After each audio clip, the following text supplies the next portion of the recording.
বাইরে তো অনেক গরম, জি এর মধ্যেও সেই ফুড ডেলিভারি করার কাজগুলো আপনারা করতেছেন। প্রথমত অনেক অনেক শ্রদ্ধা আপনাদের জন্য, কারণ আমরা যারা ওয়ার্কিং ওমেন আছি বা যাদের ঘরে বাচ্চা আছে, ওনারা অসুস্থ কেউ বেশিরভাগ ফুড পান্ডা যারা অর্ডার করে এই সেক্টর থেকেই অর্ডার করে। জি। সেই ক্ষেত্রে ভাইয়া আপনার এই জার্নিটা কিভাবে শুরু হলো?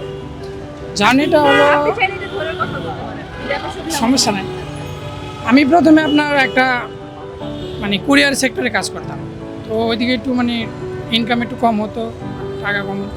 এই জন্য ওইটা ছেড়ে এবার ফুড পান্ডা করছি। কারণ আমার যেখানে আমি স্টুডেন্ট, আমি ভার্সিটিতে পড়ি, রানিং করতেছি।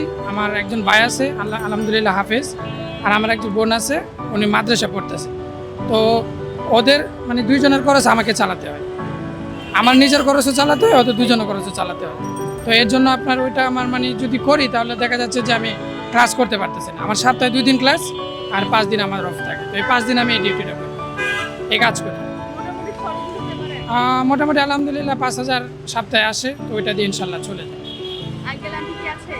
হ্যাঁ, আব্বু আম্মা আছে।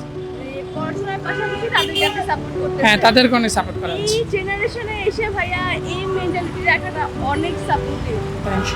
ওটা আসলে মানে আস্তে আস্তে কি বলবো, অনেক সময় তো অনেক ধরনের সমস্যা হয় না? সমস্যা তো হয়, সেটা ফেস করে নিতে হয়। সমস্যা তো অনেক আছে, জীবন সমস্যা ছাড়া তো আর কিছু নাই। জীবনে অনেক কিছু স্যাক্রিফাইস করতে হয়। খারাপ কোনো এক্সপেরিয়েন্স আছে কি যে এটা করার পরে মনে হয়েছে যে না, হয়তো বা আমি যেখানে আছি আমি এর থেকে বেটার কিছু ডিজার্ভ করি, অথবা আল্লাহ আমাকে এই পরিস্থিতি না ফেললেও পারতো? না, যা আল্লাহ শুকর আলহামদুলিল্লাহ, যে আছে আলহামদুলিল্লাহ অনেক ভালো আছি। তবে আরেকটা আমি চাকরি আপনার করছিলাম, সেটা কম্পিউটারে মানে অনলাইন সেক্টরে। তো ওইটাও স্যালারি মানে 15,000 পেতাম। ওইটা আর আমি মানে ছেড়ে দিয়েছিলাম, ডিউটি টাইম একটু বেশি ছিল। এর জন্য পরে ফুড পান্ডা রিজার্ভ করছি। থ্যাংক ইউ সো মাচ, আপনার Welcome. অনেক ভালো থাকবেন। ইনশাল্লাহ, আলহামদুলিল্লাহ, দোয়া করবেন।